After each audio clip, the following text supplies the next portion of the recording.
যে আজকে গোপালগঞ্জে যে ঘটনা তারা ঘটালো, গলিতে গলিতে ঢুকে ঢুকে মানুষকে গুলি করছে, জঘন্য হত্যাকাণ্ড ঘটিয়েছে। আমি তার তীব্র প্রতিবাদ জানাই। তারা দুপুরে ভাত পেত না, রুটি খেতে হতো, রুটি আর ডাল। আমি সরকারে আসার পর 96 সালে তাদের ভাতের ব্যবস্থা করে দিই। গোপালগঞ্জে ঘটনার পর 2 দিনের জন্য কারফিউ জারি করেছিল আইন শৃঙ্খলা বাহিনী। কী কারণে গোপালগঞ্জের এরকম হাল হয়েছিল, চলুন জেনে আসি আজকের ভিডিওতে।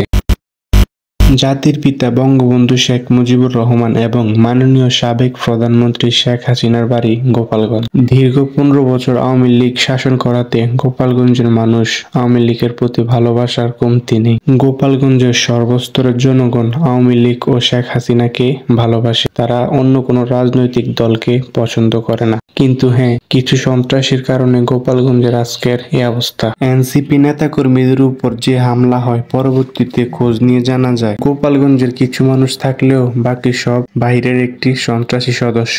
সাবেক মাননীয় প্রধানমন্ত্রী শেখ হাসিনা ভারত থেকে তার এলাকা গোপালগঞ্জের প্রতি বিনীতভাবে দুঃখ প্রকাশ করে এবং সেনাপতিকে সতর্ক করে দেয়। 5 জুলাই 2024 পর থেকে বাংলাদেশে নেশা, চাঁদা, ধর্ষণ সহ সব ধরনের অসামাজিক কাজ বেড়েই চলছে। সবকিছু বাদ দিয়ে আমার আপনাদের কাছে একটি প্রশ্ন, সেটা হচ্ছে এই রাজনৈতিক ঝামেলা যদি দেশে লেগেই থাকে তাহলে সাধারণ জনগণ এবং দেশের উন্নত কিভাবে হবে? আমরা সকলেই চাই দেশের শান্তি শৃঙ্খলা বজায় রেখে ভোট হোক এবং দেশের সব কয়টি রাজনৈতিক দল ভোটের সুযোগ দেওয়া হোক।